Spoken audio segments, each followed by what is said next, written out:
Good morning student. जैसा कि मैंने आपको मेरी पिछली कक्षा में नरेशन के बारे में बताया था और कुछ नियम भी लिखवाए थे और उस मुझे उम्मीद है कि आपने वो नियम याद भी करे होंगे। अब इसी कक्षा को आगे बढ़ाते हुए मैं रूल नंबर 2 से आपको नरेशन के आगे नियमों के बारे में समझाना चाहता हूँ। ठीक है, ध्यान से सुनना। If the reporting verb in the past tense, यदि रिपोर्टिंग वर्ब पास्ट टेंस में हो तो then the change in the tense of the reported speech take place according to the following table। तो रिपोर्टेड स्पीच का sentence निम्नलिखित table के अनुसार change होगा। बात समझ में आई? मैं एक बार पुनः दोहराता हूँ। यदि रिपोर्टिंग वर्ब पास्ट टेंस में हो तो रिपोर्टेड स्पीच का टेंस निम्नलिखित सारणी के अनुसार चेंज होगा। ठीक है, सारणी के अनुसार किस तरह से चेंज होगा?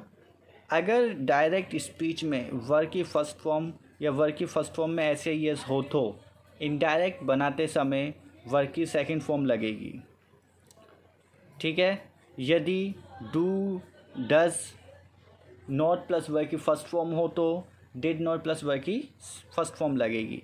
इसी प्रकार से ये क्रम आगे चलता जाएगा और डायरेक्ट से इनडायरेक्ट बनाते समय टेंस चेंज होते जाएंगे। अगर हम इसको एग्जाम्पल से समझे, अगर हम इसको किससे समझे?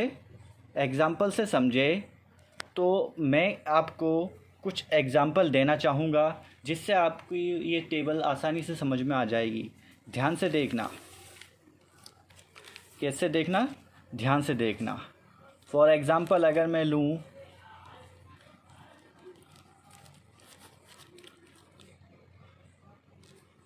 Mohan said, Mohan said, Hari tells a lie। ये सेंटेंस मैंने लिखा डायरेक्ट स्पीच में। पहले आपको ये देखना होगा टेबल के अनुसार कि आपका जो डायरेक्ट स्पीच का सेंटेंस है, यानी आपका जो डायरेक्ट स्पीच का सेंटेंस है वो किस टेंस में है। जैसा कि मैंने आपको नियम में बताया था कि if the reporting verb is the past tense, यदि रिपोर्टिंग वर्ब आपकी पास्ट टेंस में हो तो रिपोर्टिंग वर्ब कौन सी? ये अगर आपकी पास्ट टेंस में हो तो रिपोर्टेड स्पीच का टेंस, यानी रिपोर्टेड स्पीच का टेंस निम्नलिखित सारणी के अनुसार चेंज होगा। अब निम्नलिखित सारणी में अगर हम देखा जाए तो जो डायरेक्ट स्पीच है,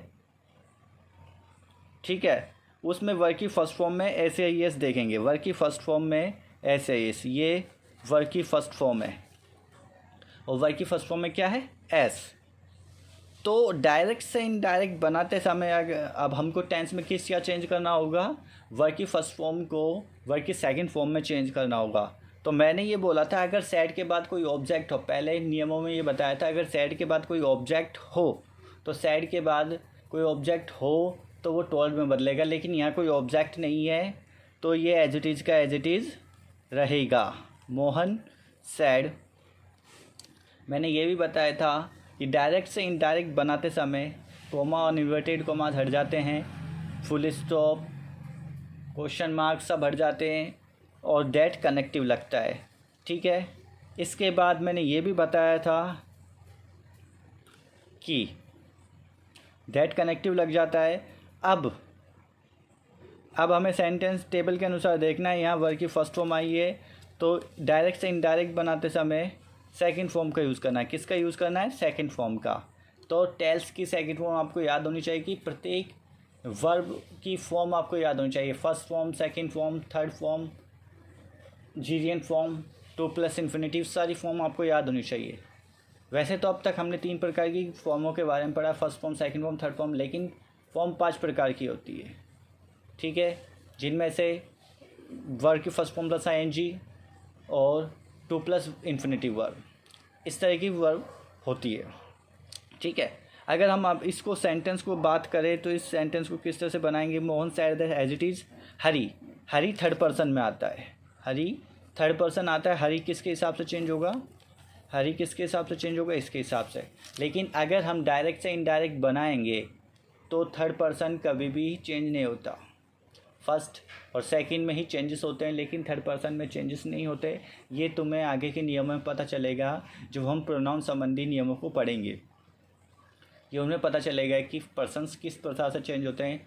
लेकिन मेरी बात को याद रखना कि पर्सन थर्ड पर्सन कभी भी चेंज नहीं होते, इसलिए हरी का हरी रहेगा और टेल्स की सेकंड फॉर्म टोल्ड होती है और बाकी का सेंटेंस एज इट इज़। इस तरह से ये सेंटेंस आपको करना है इस टेबल के अनुसार।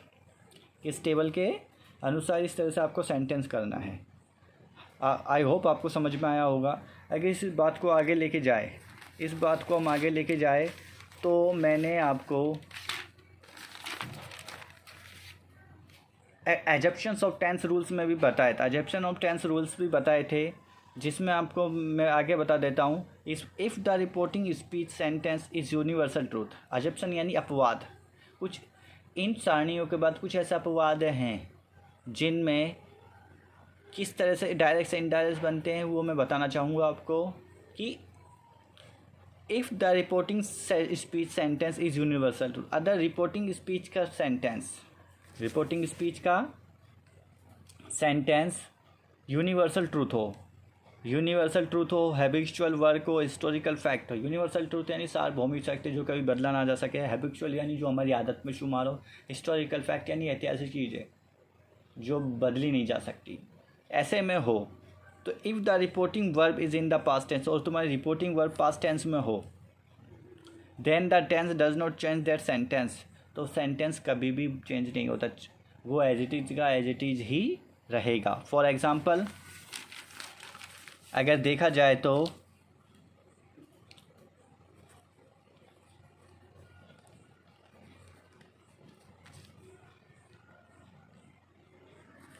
Sita said, the dogs are bark at strangers.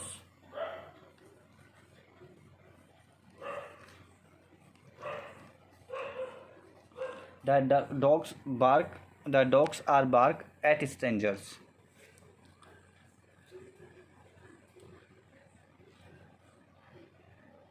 The dogs